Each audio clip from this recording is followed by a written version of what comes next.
nežinau, tiesiog kaip ir prisiverti save, reikia to noro turėti kažkiek. Aišku, būna vis laik sunku, bet kaip pripranti, aišku, praeina daug laiko, bet kaip pripranti, tai natūraliai viskas gaunasi.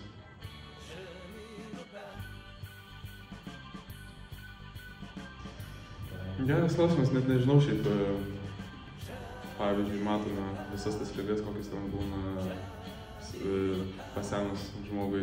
Aišku, kas sukelia, tai sukelia tie visi rūkimai, ten visokių medžiagų nelegalių vartojimai. Tai vien tas dalykas mane riboja nuo naudojimo, nes nenoriu nei susirgti, nei turėtų visokių ligų ateityje, tai stengiuosi tokių dalykų nevartoti.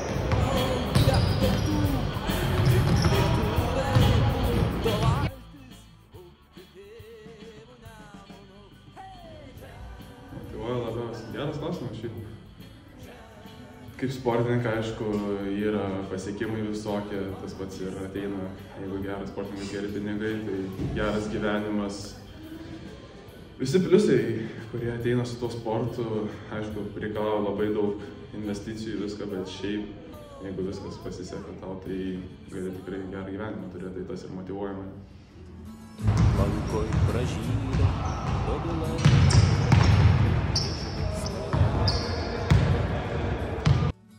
Kartoja šienpjovėms lyg ryto, kad pirmo šieno.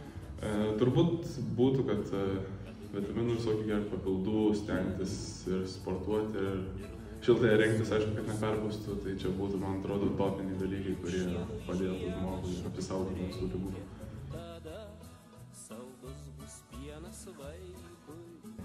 Labai sunku. Realiai, kad laisvalaikio būtų, tai yra labai mažai. Vis laikas sportas, mokslai, tai tikrai yra sunku.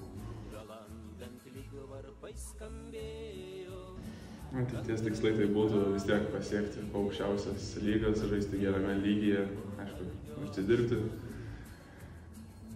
Būti žinomam, būti pavyzdžiui kitiems, kad kai kurie vaikai pradės sportuoti, kad į mane žiūrėtų kaip į kokį, nežinau, kaip pasakyti, autoritetą gal kokį. Turbūt būtų šitie pagrindiniai dalykai. Net aš taip krūptelėjau, nepatikėjau, kad taip per tokią varžovų gausą įsiveržęs į baudos aikštelę Vytautas Žygas gali sukrauti tokį dėjimą ir... Taigi, mėly mokiniai, linkiu jums laikytis disciplinos, būti kuo toliau nuo žalingų įpročių, siekti savo svajonių ir būti geriausia savo versija.